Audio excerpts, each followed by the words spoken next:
여러분, 지금 신고 있는 신발이나 현관에 있는 신발 하나만 가져와서 뒤축을 손으로 한번 눌러보세요. 어떤 신발은 손가락 힘으로는 거의 안 눌리고 어떤 신발은 힘없이 푹 들어갑니다. 이게 별거 아닌 것 같죠? 그런데 이 차이 하나로 무릎이 망가질 수도 있고 허리에 큰 부담이 될 수도 있어요. 여러분은 신발 고를 때 뭘 가장 먼저 보시나요? 디자인? 아니면 얼마나 가벼운지? 사실 진짜 중요한 건 이 신발이 내 발의 감각을 살리는지 아니면 오히려 무디게 만드는지입니다. 대부분 이걸 생각하지 않고 디자인만 보고 구매하니까 몇 번 신지도 못하고 신발장에 모셔두게 되는 거죠. 그럼 어떤 신발을 골라야 하는지 제 신발장에 있는 7종류의 제품을 직접 비교하면서 알려드릴게요.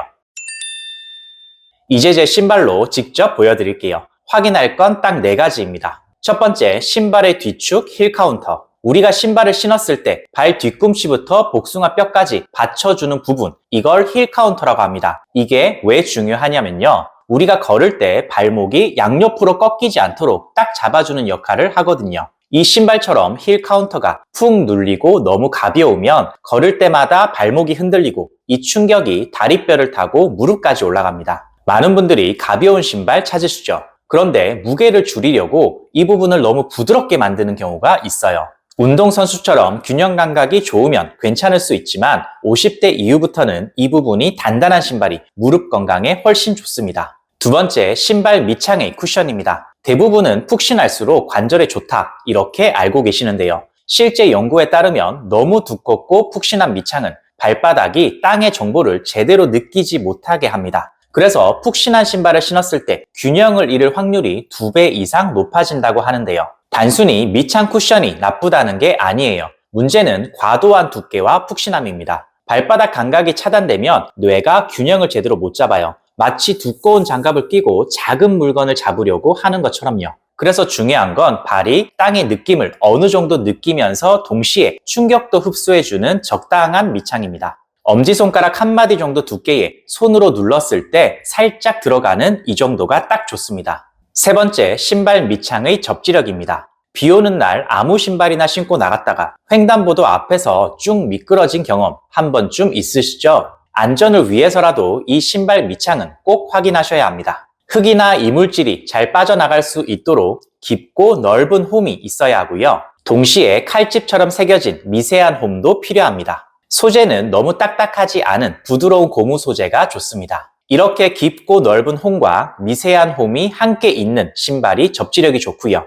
반대로 홈이 깊지 않고 작은 무늬만 있다면 비 오는 날 쉽게 미끄러질 수 있습니다. 그리고 신발 밑창은 구매할 때만 중요한 게 아닙니다. 하나의 신발만 계속 신다 보면 몇 개월만 지나도 생각보다 빨리 닳거든요. 겉은 멀쩡해 보이는데 밑창을 확인해 보면 한쪽만 유독 다른 경우가 있어요. 이건 사람마다 걸음걸이가 달라서 나타날 수 있는 자연스러운 현상입니다. 하지만 중요한 건 이렇게 한쪽이 다른 상태로 계속 신으시면 문제가 됩니다. 이미 기울어진 걸음에 밑창까지 기울어진 신발을 신으면 발목과 무릎 관절에 큰 부담이 되죠. 이 통증이 허리까지 이어질 수 있어요. 지금 신발 밑창을 확인했는데 한쪽만 유독 닳아있다면 아깝다고 생각하지 마시고 내 관절을 위해 새 신발로 바꾸시는 걸 추천드립니다. 그리고 팁 하나 더 알려드릴게요. 매일 같은 신발만 신는 것보다 두세 켤레를 번갈아 가며 신어보세요. 신발도 하루 종일 신으면 눌리고 변형되는데 원래 모양으로 돌아올 시간이 필요하거든요. 2켤레 이상 번갈아 신으면 신발이 쉽게 변형되는 걸 방지할 수 있어요.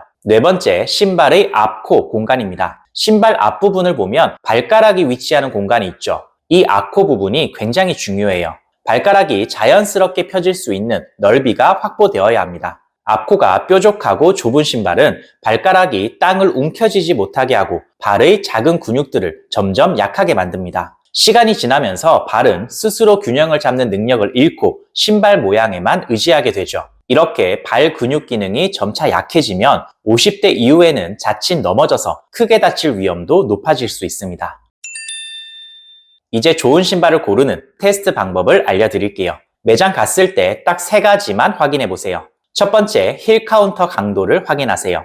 양 엄지손가락으로 신발 뒤쪽 힐 카운트를 힘껏 눌러보세요. 안정적인 신발이라면 이 정도 힘에는 거의 눌리지 않아야 합니다. 반대로 이렇게 쉽게 눌린다면 내 발목을 제대로 잡아줄 수가 없어요. 두 번째, 비틀림 강도 테스트입니다. 신발의 앞뒤를 손으로 잡고 빨래 짜듯이 비틀어 보세요. 이렇게 중앙 아치 부분까지 쉽게 비틀어진다면 발을 제대로 지지해 줄 수 없어요. 신발의 중앙 아치 부분이 쉽게 뒤틀리지 않고 단단하게 버텨줘야 좋은 신발입니다. 세 번째, 구부림 테스트입니다. 신발을 위아래로 구부렸을 때 발가락 꺾이는 앞부분만 부드럽게 구부러져야 합니다. 이 신발처럼 발바닥 중앙까지 같이 구부러지면 발을 잡아주는 힘이 약해서 발바닥이 아프고 쉽게 지칩니다. 반대로 이 신발처럼 앞부분까지 너무 단단하면 발이 자연스럽게 움직이지 못해서 걸음이 불편해집니다. 바로 이렇게 앞부분만 적당히 구부러지는 이 정도가 가장 이상적이에요.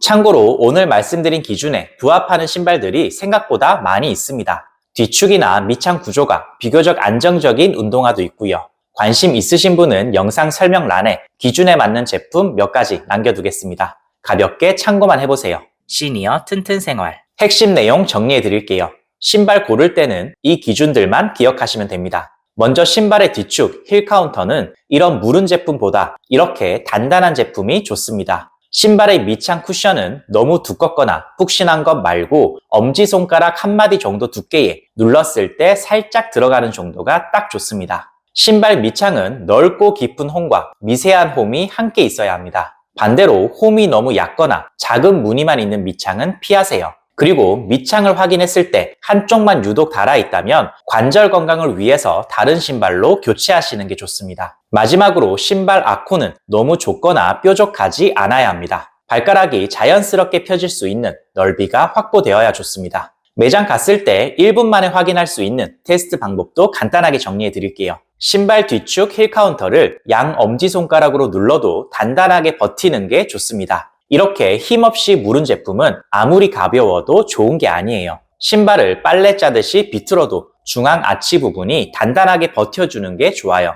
만약 신발을 비틀었는데 중앙 아치 부분까지 같이 비틀린다면 그 제품은 피하시는 게 좋습니다. 신발을 위아래로 구부렸을 때는 아코 부분만 부드럽게 구부러져야 합니다. 신발 중앙까지 쉽게 구부러지거나 반대로 아코 부분마저 너무 딱딱해서 구부러지지 않는 것도 피하시는 게 좋습니다. 신발은 처음 신는 순간보다 걸을수록 편안해야 합니다. 처음에는 조금 단단하게 느껴져도 걸을수록 몸을 편안하게 해주는 신발이 있고요. 처음에는 너무 편했는데 걸을수록 무릎과 허리에 부담을 주는 신발도 있습니다. 오늘 영상에서 말씀드린 기준들 어렵지 않아요. 신발장에 넣어둔 신발도 매장에서 새로 살 신발도 이제 제대로 볼 수 있을 겁니다. 오늘 영상 보시고 집에 있는 신발 꼭 확인해 보세요. 그리고 기준에 잘 맞는 신발이 있었는지 댓글로 알려주세요. 다음에도 생활 속에서 바로 활용할 수 있는 정보로 다시 찾아뵙겠습니다. 시니어 튼튼 생활이었습니다.